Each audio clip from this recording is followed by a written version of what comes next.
আসসালামু আলাইকুম। আজকে যে ভূগোল ক্লাসটা করব আঞ্চলিক ভূগোলের একটা অধ্যায়ের নাম হচ্ছে ভূমির ব্যবহার। খুব ছোট্ট একটা অধ্যায়, পরীক্ষার সময় এখান থেকে অনেক সময় 5 নাম্বার আসে। খুবই ছোট্ট অধ্যায়, ঠিক আছে? তো এই অধ্যায়ে কিচ্ছু বলার নেই, পুরোপুরি তোমাকে মুখস্থ বিদ্যার মতো, ঠিক আছে? এটা ভূমির ব্যবহার মানে পৃথিবীর বিশিষ্ট কতগুলি দেশের ভূমির ব্যবহার। তো তার আগে ভূমিকাটা একটু আমাদের বলার, তাছাড়া কিচ্ছু বলার নেই। আজকে আমরা এই ক্লাসে দুটো ক্লাস করে নিতে পারবো, ঠিক আছে? দুটো ছোটো ছোটো অধ্যায়। তো ভূমির ব্যবহার যে অধ্যায়, সেখানে যেটা আসে প্রথমে যে প্রসঙ্গটা আসে সেটা হলো ভূমি কী। ভূমি কী, ঠিক আছে? ভূমির ব্যবহার অধ্যায়ের নাম ভূমি কী। ভূমি হলো পৃথিবী পৃষ্ঠ, যেখানে আমরা বাস করি, যেখানে আমরা চাষ করি, যেখানে রাস্তা বানাই, যেখানে জঙ্গল আছে, যেখানে সমুদ্র আছে, যেখানে নদী নালা আছে, আমাদের ড্রেনেজ আছে, সব কিছু মানে ভূমি হলো পতিত জমি আছে, কবরস্থান আছে, শ্মশান আছে, ঠিক আছে, গির্জা আছে, মন্দির আছে, মসজিদ আছে, সেই ভূমি ভিত্তিপ্রস্তর নির্মাণ করে। ভূমি হলো সেই উপাদান, ভূপৃষ্ঠের উপরের অংশ যেখানে আমরা বা বিভিন্ন প্রাকৃতিক উপাদানগুলো থাকে, ঠিক আছে? এটাই হলো ভূমি। এটাকে আমরা কন্টিনিউয়াস পরিবর্তন করে চলেছি আমাদের নিজেদের চাহিদা অনুযায়ী বা নিজেদের প্রয়োজন মতো আমরা ভূমিকে চেঞ্জ করে যাচ্ছি। তো এই যে ভূমি গেল কী জিনিস, এরপরে যে জিনিসটা জানবো সেটা হচ্ছে ল্যান্ড কভার বা ভূমির আচ্ছাদন। ভূমির উপরে কি আছে? ভূমি ফাঁকা থাকতে পারে, ভূমির উপরে বাড়ি থাকতে পারে, ভূমির উপরে চাষের জমি থাকতে পারে, রাস্তা থাকতে পারে, বাগান থাকতে পারে, মন্দির মসজিদ গির্জা থাকতে পারে, রাস্তা থাকতে পারে। তো ভূমি যে বিভিন্ন অর্থনৈতিক কাজে ব্যবহার হচ্ছে বা প্রাকৃতিক কাজে, সেই যে কাজ, যে জিনিসগুলো আছে ভূমির উপরে, তাকে বলা হয় ভূমির আচ্ছাদন। ভূমির গুরুত্ব কি? ভূমি না থাকলে আমরাও থাকতাম না। আমরা কোথায় থাকতাম? নিশ্চয়ই গুরুমণ্ডলে আমরা থাকতাম না, উত্তপ্ত গলিত ম্যাগমাতে থাকতাম না, আকাশেও থাকতে পারবো না আমরা। সুতরাং ভূমি হচ্ছে সমস্ত কিছু ধারক ও বাহক। এরপরে হচ্ছে ভূমির ব্যবহার কী কী বিষয় দ্বারা নিয়ন্ত্রিত হয়। বিভিন্ন প্রাকৃতিক বিষয়, যেমন মরুভূমিতে ভূমির ব্যবহার একরকম, তুমি এক সমভূমিতে আসো একরকম ভূমির ব্যবহার, মালভূমিতে একরকম, পার্বত্য অঞ্চলে একরকম, সমুদ্রের ভূমির ব্যবহার একরকম। তো এই বিভিন্ন প্রাকৃতিক বিষয়ের উপর নির্ভর করে ভূমির ব্যবহার হয়। ধসপ্রবণ অঞ্চলে একরকম ভূমির ব্যবহার, ঠিক আছে? তো এই যে ভূমির ব্যবহারটা বিভিন্ন প্রাকৃতিক বিষয়ের উপর নির্ভরশীল। তারপরে অর্থনৈতিক বিষয় আছে কি? অর্থনৈতিক বিষয়ের মধ্যে হচ্ছে টাকা পয়সার উপর ডিপেন্ড করে। শহরে একরকম ভূমির ব্যবহার, গ্রামে একরকম ভূমির ব্যবহার, ঠিক আছে? তো ভূমির ব্যবহার পুরোপুরি অর্থনৈতিক কর্মকাণ্ডের উপরে জড়িত। অর্থনৈতিক কর্মকাণ্ড মানে বলতে পারো পরিবহন ব্যবস্থা, বাড়িঘর, অফিস আদালত, ঠিক আছে, এইগুলো। তারপর হচ্ছে তোমার সামাজিক বিষয় আছে। সামাজিক বিষয় কি? তোমার কুসংস্কার, শিক্ষা ব্যবস্থা। যেমন শিক্ষিত উন্নত দেশে ভূমির ব্যবহার একরকম, অশিক্ষিত কুসংস্কারচ্ছন্ন দেশে ভূমির ব্যবহার একরকম। সুতরাং বিভিন্ন সামাজিক কারণও আছে, ঠিক আছে? প্রশাসনিক নিয়ন্ত্রণ কি? সরকার ভূমির ব্যবহারকে নিয়ন্ত্রণ করে। সরকার বললো এটা আমার জমি। অ্যাকচুয়ালি আমরা কেউ জমির মালিক না, সব জমির মালিককে কোনো একটা দেশের সংশ্লিষ্ট সরকার। সরকার চাইলে তোমার জমি নিতে পারে, সরকার চাইলে তোমার জমিতে যা ইচ্ছা কিছু করতে পারে। সরকার যদি বলে যে এখানে তোমার জমির প্রতি রাস্তা হবে, রেলপথ হবে, হতেই পারে, ঠিক আছে? প্রশাসনিক বিষয়গুলো দ্বারাও ভূমির ব্যবহার নিয়ন্ত্রিত হয়। এবার আমরা জানবো ভূমি কী কী কাজে ব্যবহার হয়। আমরা অনেক কিছু জানি, তো আমি কিছু স্পেসিফিক বলি। যেমন বসবাসের জন্য ব্যবহৃত হয়, পরিবহন কার্যে ভূমি ব্যবহৃত হয়, তারপরে জীবিকা ক্ষেত্র, অফিস আদালত, চাষবাস, এইসব জিনিসের জন্য ভূমি ব্যবহৃত হয়। সাংস্কৃতিক বা বিনোদন ক্ষেত্র, যেমন অফিস বলছি তোমার থিয়েটার, সিনেমা হল, পার্ক, ঠিক আছে, এইগুলো হচ্ছে তোমার সাংস্কৃতিক বা বিনোদন অঞ্চলে। এছাড়া আছে কি?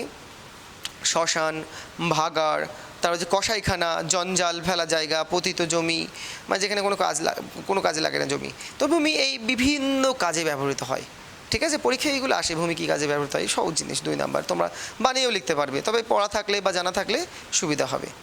এরপরে আরেকটা কি? ভূমির ব্যবহারের ধরন। শহরে কেমন হয় ভূমির ব্যবহার, গ্রাম অঞ্চলে কেমন হয়। তো এটা বলার কিছু নেই, শহরে ভূমি কী কী কাজে ব্যবহৃত হয়।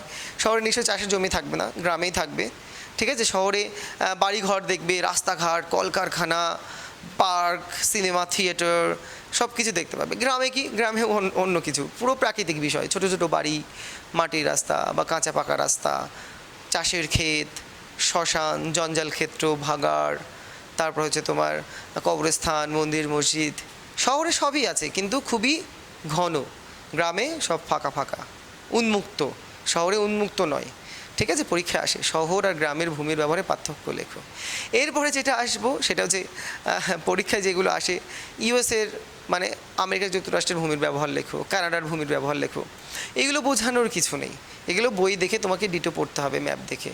ঠিক আছে, ইউএসের কোথায় কী জমি কী কাজে ব্যবহৃত হয়, মানে বসবাসের জমি কোথায় আছে, কোথায় কৃষি জমি আছে, কোথায় বনভূমি আছে, এইগুলো তোমার ম্যাপ দেখে পড়তে হবে। এখানে বোঝানোর আই থিঙ্ক কিছুই নেই। ঠিক আছে, পুরোপুরি তোমাকে মোটামুটি ম্যাপ দেখে এটা জানতে হবে। একবার পড়লে, ম্যাপ দেখে পড়লে অসুবিধা হবে না। পরীক্ষায় যেগুলো আসে সেগুলো একটু বলি, যেমন ইউএসএ খুব important, Canada, Australia, Brazil, Ukraine, Argentina, ঠিক আছে, এই চীন, এইগুলো মোটামুটি আমাদের খুব ইম্পর্টেন্ট। এছাড়া আছে তাসমানিয়া, তারপরে আছে নেদারল্যান্ড, এইগুলো আমাদের জানতে হবে। তবে নেদারল্যান্ড মানে কয়েকটা দেশ প্রসঙ্গে আমি বলি, ইউএসএ উন্নত দেশ, কানাডাও উন্নত দেশ, কিন্তু এটুকু জানো যে কানাডাতে পতিত জমির পরিমাণ সবচেয়ে বেশি, মানে পড়ে থাকা জমি, বেশিরভাগ জমিটাই বরফ আবৃত, কোনো কাজে লাগে না। তারপর হচ্ছে তোমার ইউএসএ হচ্ছে পৃথিবীর মধ্যে সবচেয়ে বেশি পৌর বসতি দেখা যায়, মানে শহর বেশি। তারপর হচ্ছে তোমার জাপান পর্বতসংকুল এলাকা, ফলে অরণ্য বেশি, চাষের ক্ষেত্র কম। তারপর হচ্ছে তোমার চীন হচ্ছে তোমার প্রচুর পরিমাণে জমি ওদের, ঠিক আছে, প্রচুর মানে সমস্ত ফসল উৎপাদনে প্রথম স্থান অধিকার করেছে, খনিজ উৎপাদনে প্রথম স্থান অধিকার করেছে। ভারত নেই, আনফর্চুনেটলি এখানে সিলেবাসে আমাদের ভারতের ভূমি ব্যবহার সম্পর্কে নেই। ঠিক আছে, ব্রাজিল আছে, অস্ট্রেলিয়া আছে, ঠিক আছে, এইগুলো আমাদের পড়তে হবে। এই অধ্যায়টা এখানে শেষ, কিন্তু এরপরে আমরা আরেকটা অধ্যায় হবে, এই ক্লাসেই আমরা করিয়ে দেব, সেটার একদম প্রথম অধ্যায়। প্রথম অধ্যায়ের নাম কি? শাস্ত্র হিসেবে ভূগোল। খুবই সহজ একটা অধ্যায়, কিচ্ছু নেই শাস্ত্র হিসেবে ভূগোলে। আমি হেডিংটা করি শাস্ত্র হিসেবে ভূগোল। মানে ভূগোল কি, মানে এই সাবজেক্টটা কোন কোন সাবজেক্টের সঙ্গে যুক্ত, এইগুলো বোঝানো মানে শুধুমাত্র থিওরিটিক্যালি, মানে মুখে বলবো, বোর্ড ওয়ার্ক বা ছবি এঁকে কিছু বোঝানোর নেই। তো আমি প্রথমে জানবো ভূগোল কি। জিওগ্রাফি দুটো বড় হাতে দিলাম কেন, কারণ জিও একটা, আলাদা গ্রাফো। জিও শব্দের অর্থ হলো পৃথিবী, আর গ্রাফিটা এসে গ্রাফোস থেকে, গ্রাফোস, যার অর্থ হলো বর্ণনা। তাহলে জিওগ্রাফি শব্দের মাধ্যমেই আমরা বুঝতে পারছি ভূগোল হলো এমন একটা বিষয় যেখানে পৃথিবীর বর্ণনা জানা যায়। পৃথিবীর বর্ণনা যে বিষয়ে থেকে আমরা জানতে পারি সেটা হলো ভূগোল। ঠিক আছে, এই ভূগোল শব্দটি প্রথম ব্যবহার করেন বিজ্ঞানী এরাটোস্থেনিসকে, সেই জন্য ভূগোলের জনক বলা হয়। অনেক বইতে ভূগোলের জনক আছে, হেকাটিয়াসকে বলা হয়। ঠিক আছে, তো ভূগোলে তিনটে বিষয়ের উপরে জোর দেওয়া হয়। কি কি? একটা হচ্ছে তোমার কোনো স্থানের অবস্থান নির্ণয়, মানে কোন স্থানটা কোথায় অবস্থিত সেটা সম্পর্কে জানা। 2 নাম্বার কি? আঞ্চলিক পৃথকীকরণ, মানে কি এক স্থান অনেক স্থান থেকে কীভাবে আলাদা, মানে আমাদের এলাকা বা আমাদের দেশ কি এরকম, অন্য দেশের ভূপ্রকৃতি বা আর্থসামাজিক অবস্থা কেমন, এই যে পৃথকীকরণ, এইসব নিয়ে আলোচনা করা হয় ভূগোলে। আর একটা কী জিনিস? মানুষ ও প্রকৃতির সম্পর্ক, মানুষের সঙ্গে প্রকৃতির যে সম্পর্ক, সেই সম্পর্কটা কেমন সেটা বিচার করা হয় ভূগোলে।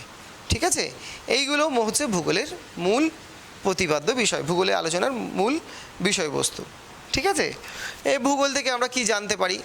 এইগুলোই জানতে পারি যে মানুষ প্রকৃতি সম্পর্ক কেমন, কোনো স্থানের প্রকৃতি কেমন, সেই স্থানটা ডেভেলপ না আন্ডার ডেভেলপড বা ডেভেলপিং, মানে ডেভেলপ মানে উন্নয়নশীল না উন্নত না অনুন্নত, আমরা সেটা ভূগোল থেকেই জানতে পারি। সেখানকার আর্থসামাজিক প্রাকৃতিক অবস্থা বিচার বিশ্লেষণ করে আমরা জানতে পারি।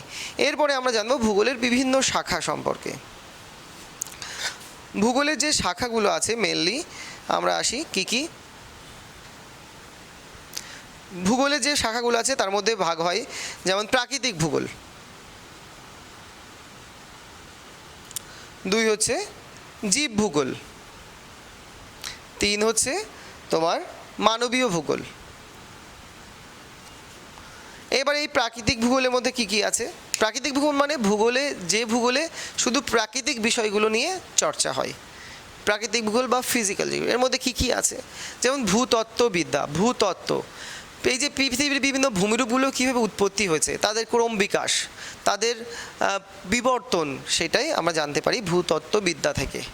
তারপরে হচ্ছে তোমার ভূমিরূপবিদ্যা, ভূমিরূপ, এই যে পাহাড় পর্বত মানুষ সবই যে ভূমির বিভিন্ন ধরন, এইগুলো বিবর্তনটা আমরা জানতে পারি।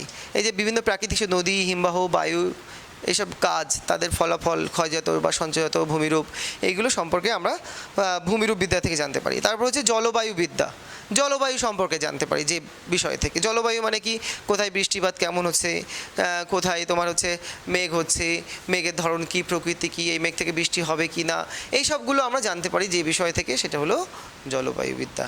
তারপর হচ্ছে মৃত্তিকা ভূগোল। মৃত্তিকা ভূগোল কি? মৃত্তিকা ভূগোল হলো মাটি সম্পর্কে যে ভূগোলে যে শাখা থেকে আমরা জানতে পারি কোথাকার মাটি কেমন, কীভাবে তৈরি হয়, বন্টন কী সারা পৃথিবীতে, সেই সম্পর্কে আমরা জানতে পারি। তারপরে হচ্ছে তোমার সমুদ্রবিদ্যা, অসিয়ানোগ্রাফি, সমুদ্র সম্পর্কে, সমুদ্রের ভূপ্রকৃতি, সমুদ্রের জল, সমুদ্রের লবণতা, উষ্ণতা, সমস্ত কিছু সম্পর্কে আমরা জানতে পারি ভূগোলের যে শাখা থেকে, তাকে বলা হয় অসিয়ানোগ্রাফি বা সমুদ্রবিদ্যা। এইগুলো গেল হচ্ছে তোমার প্রাকৃতিক ভূগোলের শাখা। তাহলে আমরা কী কী বললাম? একটা হচ্ছে ভূতত্ত্ববিদ্যা, ভূতত্ত্ববিদ্যা, 2 বলেছি ভূমিরূপবিদ্যা, 3 হচ্ছে তোমার জলবায়ুবিদ্যা, পরীক্ষায় এইগুলো আসে, জলবায়ুবিদ্যা। তারপর হচ্ছে মৃত্তিকা ভূগোল, মৃত্তিকা ভূগোল। তারপরে আছে তোমার সমুদ্রবিদ্যা, 5 নম্বর আসে, ঠিক আছে?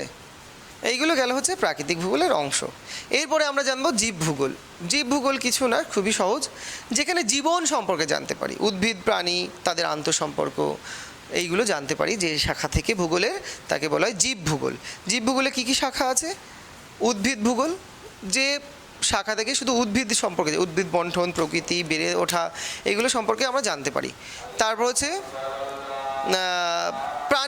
প্রাণীবিদ্যা, প্রাণী ভূগোল বা প্রাণীবিদ্যা, কিছুই না, প্রাণী জগৎ সম্পর্কে জানতে পারি, তাদের বন্টন, তাদের প্রকৃতি সম্পর্কে যেখান থেকে আমরা জানতে পারি, সেটা হলো প্রাণী ভূগোল বা প্রাণীবিদ্যার মূল বিষয়বস্তু। এরপরে হচ্ছে তোমার মানবীয় বাস্তুবিদ্যা। মানবীয় বাস্তুবিদ্যা মানে কি?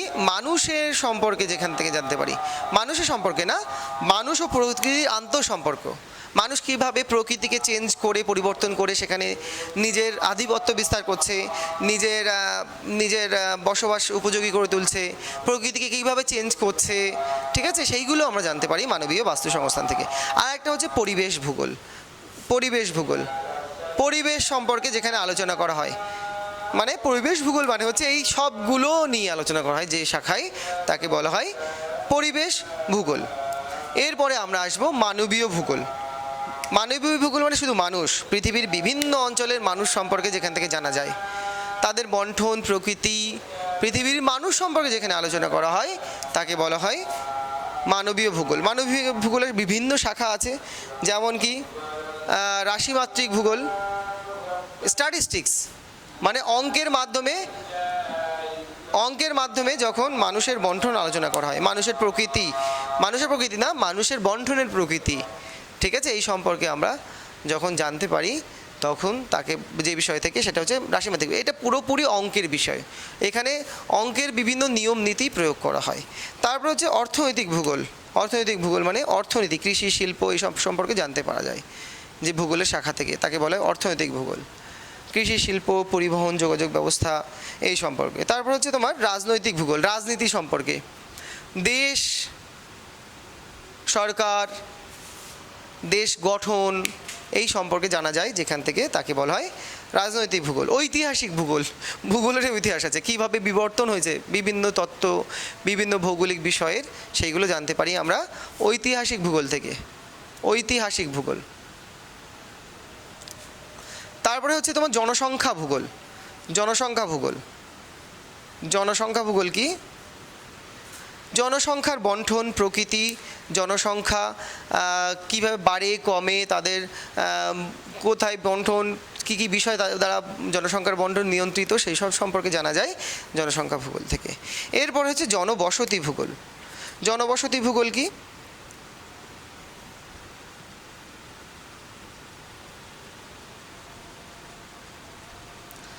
জনবসতি মানুষের যে বসতি, কোথায় গোষ্ঠীবদ্ধ বসতি একসঙ্গে থাকে, কোথায় বিক্ষিপ্ত বসতি, কোথায় লাইন সেটেলমেন্ট, এইগুলো মানে কোথায় পৌরবসতি আছে, পৌরবসতি কত রকম, পৌরবসতি, গ্রামীণ বসতি কত রকম, তাদের গঠন প্রণালী, সব কিছু জানা যায় এই জনবসতি ভূগোল থেকে। আরও আছে সামাজিক ভূগোল। ঠিক আছে, সামাজিক ভূগোল, অনেক পার্ট আছে। মানুষ সামাজিক জীব।